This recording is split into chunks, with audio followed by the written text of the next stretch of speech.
All right.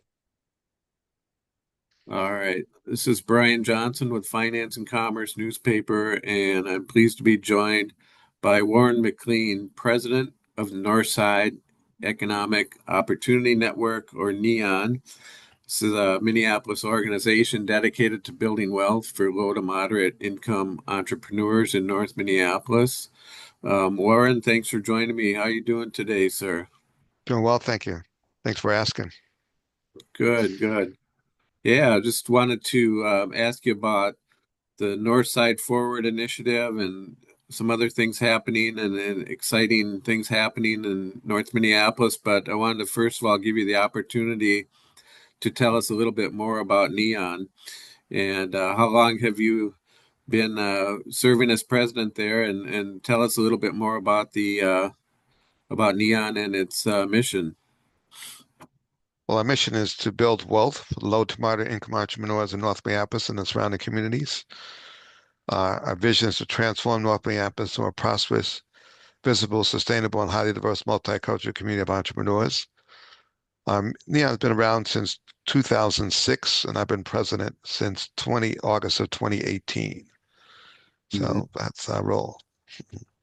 Okay.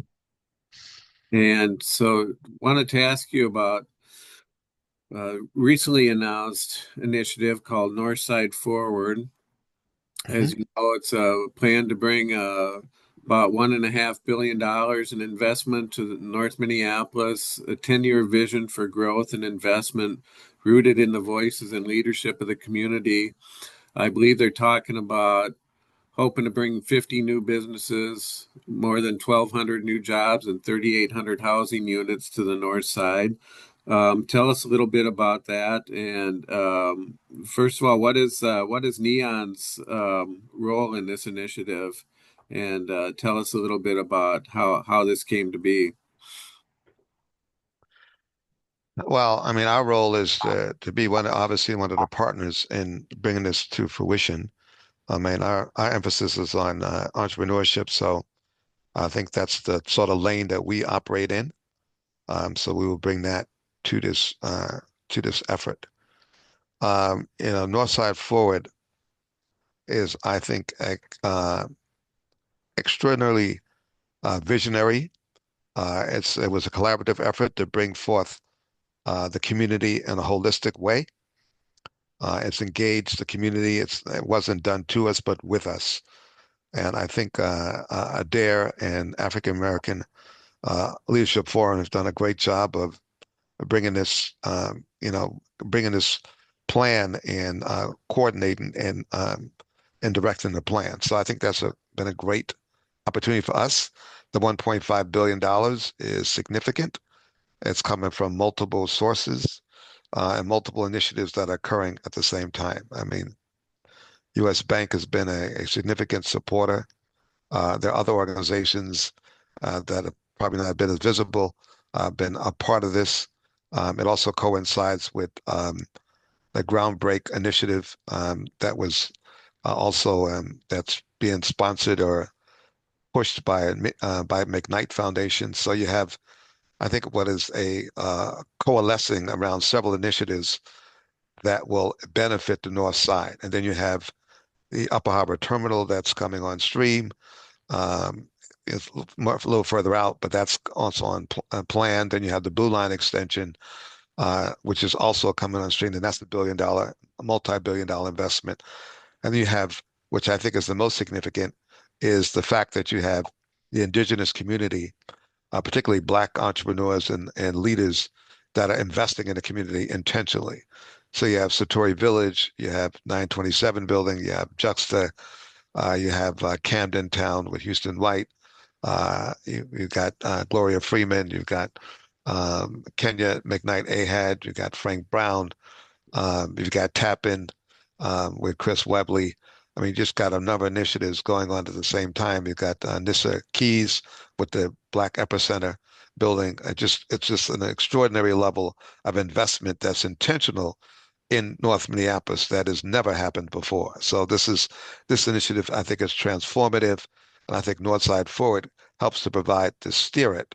to make sure that all communities, all sectors of our community participate and it's embraced and owned by the community. And I think they've done a great job of doing that. And the plan was recently announced, recently unveiled. What are the next steps in terms of implementing the vision? Well, I think you have a lot of things that are already in motion. Like we are building a 25,000 square foot facility for commercial food preparation. So it's a commercial kitchens called Neon uh, Collective Kitchens right next to the Capri Theater. I mean, like I said, there are other initiatives that are already in motion as well. So you're building on something that is already moving. What they're doing is adding to that and making sure that future development will also be tied to what's occurring right now and going forward. It also gives us a roadmap to the future. And I think they worked with a group called Gensler out of Chicago.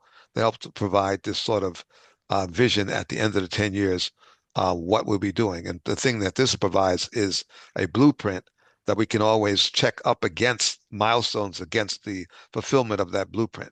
And so that helps us to have a direction that's coordinated, that's already thought out, and that's already been, sort of envisioned. Mhm.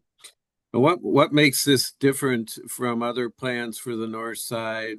Is it just because of the size and scope of the what's being proposed here? The fact that it's a grassroots effort? Well, I think it's number one, it is a grassroots effort. It involves the entire community, which and also it's not being done to us, it's being done by us. And so that's very significant. Adair is, a long time a resident of the community.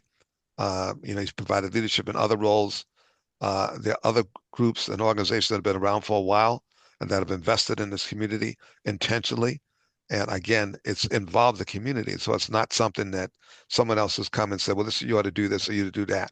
No, they've had interviews, multiple interviews with all sectors to make sure that the community itself is not only embraced it, but contributed to it. These are ideas that have been put forth by the residents of the community.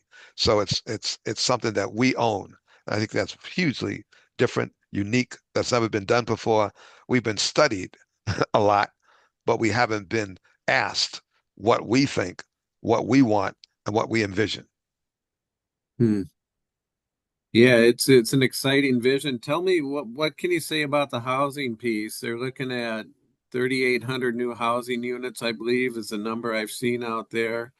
How important is that component of the plan to get the housing as well as the jobs and the new businesses? Uh, well, housing is always necessary. I mean, one of the things you need is stability in housing. We need residents that can have multiple levels of housing. I mean, Satori Village introduces market rate housing. So that means that as our community prospers, that they don't have to move out of the community for better housing. And so I think that's huge. And then the housing that's being proposed is to meet the residents where they're at. So you want to make sure that there's enough housing and that people aren't displaced. And I think this housing, this 3,800 units, will make sure that there's housing up, and a wide spectrum of housing allows this community to be entrenched and that folks, like I said, won't be displaced, but will make sure that all levels of all sectors of the community can participate and live in this community going forward. Hmm. And it sounds like a great plan, and wish you well with that. Any other specific initiatives you're working on with Neon? Yeah, well, we have an initiative where there are lots of properties in North Minneapolis that have been vacant for a number of years, particularly after the storm that occurred. And those properties were not being developed because they were too small for, frankly, the white developers. And black developers didn't have the resources to actually acquire those properties and develop them. Neon has a commercial loan fund that we've introduced that allows those properties to be developed. So what we do is provide pre-development financing that allows the properties to be started and initiated. And once they get to a certain stage, Minneapolis Homes Program will reimburse the developers. And so that allows that project to come to a fruition. We've put about 10, 12 properties in back into service because of that. And so that's been significant. We started with an initial seed investment of $1.5 million. $1 million from Jan Rose Phillips Family Foundation is seeded. And now it's being expanded with the help of U.S. Bank. They've invested $2 million into it. The goal is to grow the fund by $10 million total. So it'll be $11.5 million when we're all said and done, which is a huge, obviously, increase in expansion. And U.S. Bank is actually working with us to get other partners to support it. And so we recently got a major commitment from Groundbreak Coalition as well. So, we're excited about the expansion of this particular initiative to, again, to bring the support Black developers and in developing commercial properties in North Minneapolis. And we think that's significant. And it sounds like that really would tie in well with the goals of Northside Forward, kind of along that same track. Absolutely. Yeah, Absolutely. So go ahead. So they're bringing, a lot of our properties are residential, multifamily residential properties that have been put in service. So that's been helpful, and it'll obviously increase the opportunity for affordable housing in North Minneapolis. great. And to circle back, I see from your resume that you previously led the Community Reinvestment Fund as Vice President of Development, and that you led the Metropolitan Economic Development Association for 10 years as President of CEO and CEO. What can you tell us about those experiences? Well, first there needs to be a correction. So I was at Community Investment Fund, and I was vice president and senior vice president, but I didn't lead it. I was I was part of the executive team. Uh-huh. Uh, with META, I was president for 10 years. Yeah, and that introduced me to uh, working with entrepreneurs.